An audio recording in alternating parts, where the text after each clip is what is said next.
Hi guys!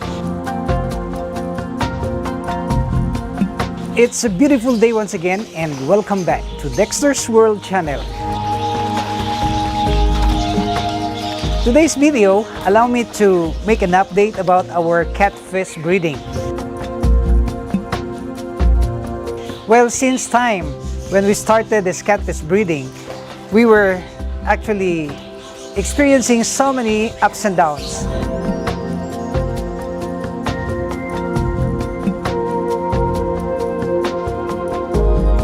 Through the years, we were able to develop a system, our own method, wherein we became successful in breeding and rearing this baby catfish.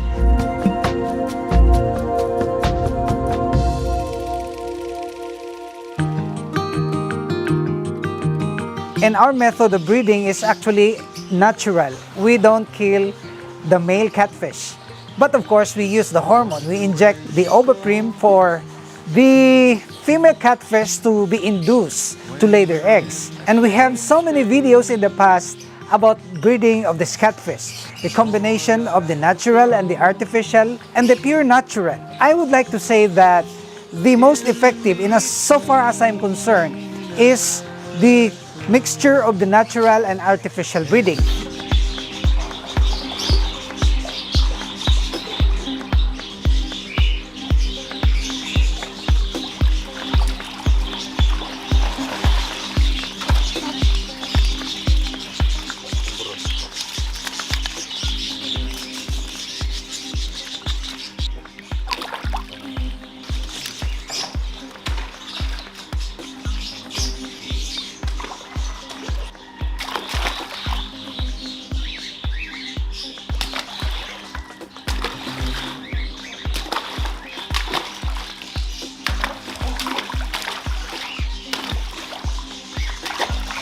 What we are doing now is actually catching all the female to be injected with this ovaprim.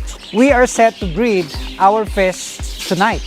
So we actually had prepared already this spawning tank and then allow this fish to breed.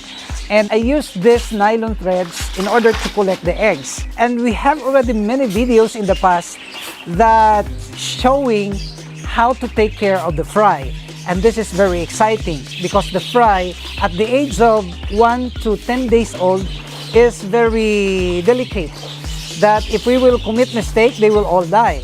So the process of rearing the fry is actually a tedious task. We have to monitor the pH level of the water. We have to maintain the 6 to 6.5 pH level. And also the kind of food should be live food in as far as I'm concerned, because I have tried already giving them this commercial pellet, yet the mortality is high. So I'm giving them the dapnia and even this tubifex worm. I also have the vast supply of this tubifex worm because it can just be easily gathered along the sewerage, the rivers and the canals, and in our place we have so many here. And I have selected at least 10 pregnant female catfish. As you can see here, they are the most pregnant that are ready to breed. We are actually doing the massive breeding. In our system here, we will allow them to lay their eggs. And we are doing this in a shallow tank. These are just simple tanks that everyone can afford. This is just made of wood and a tarp. And then you put the new water with this egg collector and then let them lay their eggs. After 4 to 7 days, you will see that the baby catfish will freely swim and they are very healthy. And that's the time that you will introduce the live food. In my experience, insofar as this breeding of catfish is concerned, is the fact that they are best to be bred when there is full moon. I don't know what's the connection of this, but I had this observation that whenever there is moon, we can collect or we can hatch so many eggs.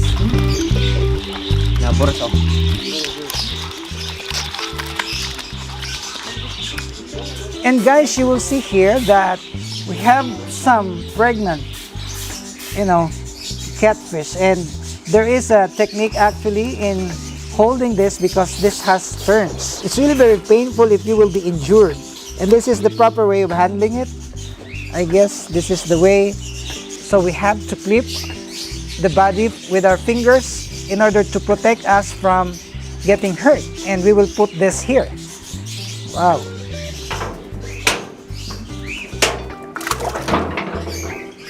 And after they got injected, of course, we will wait for 8 hours before they're gonna be placed in the spawning tank. Because after injection, you cannot mix them with the male because the male will certainly become very aggressive. I'm injecting 0.4 ml to the big catfish and 0.2 ml to the male catfish, and they will become, enticed to breed. And this fish hormone is just available online. You can just buy this one. And anytime you can try to adapt also the system that we are teaching here. We have caught more than 300 and we are still counting because I thrown in here some 500 breeders. We don't need many breeders, of course, because we can already produce thousands by just, using 1 or 2 or 3 female breeders, as long as you can, raise all the fry and make them live. But in my case, since I'm, doing video, I really would like to, have this many breeders in order for us to have a lively video about catfish. And I'm so excited because in just a period of 3 months, we were able to grow the catfish big. And yesterday, I made a transfer of the catfish. I harvested the babies right here and transferred it to the circular tank because we're trying also to raise catfish in the circular tank in preparation of our aquaponic system. We will use the catfish. And I'm so amazed that they are already big in just a period of 3 months. I'm so happy with this and feel, satisfied with the result because I know that even if you don't have this mud pond, you just maintain this concrete tank with the correct, filtration system, then this catfish will thrive and they will grow and we will be able to produce massively of this kind of fish. It's our practice that during the time of the selection of breeders, we have to get them all. And we have to reduce the water at the lowest level in order for us to be able to have good choices. I had a video about how to condition the catfish in order to develop eggs in their belly.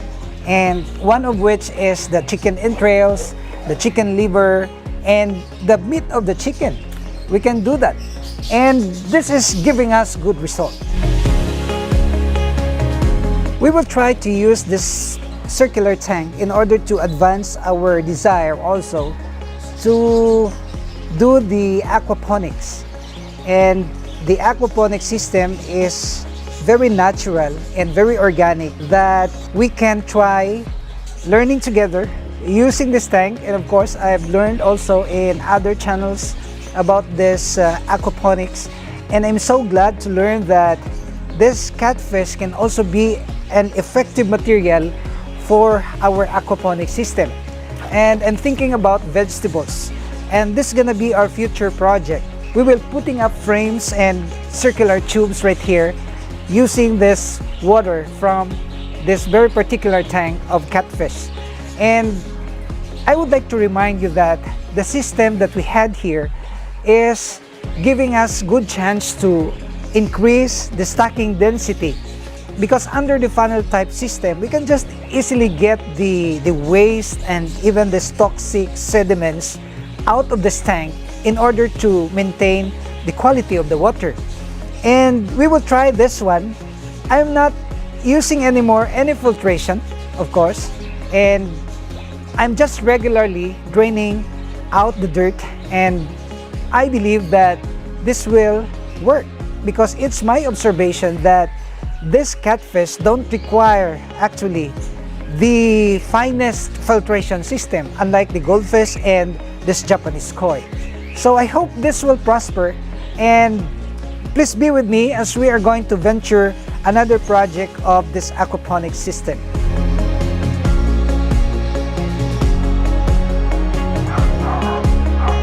So guys, this is all that we can share. I hope that you will continue to like and share our videos because we are uploading videos regularly. And if it is your first time to stumble upon this channel, may I humbly ask you to please subscribe and hit that notification bell because we are uploading informative and very educational videos. We don't keep secrets. We always reveal secrets that working good for us. And I would like to see you in my next video only here at Dexter's World.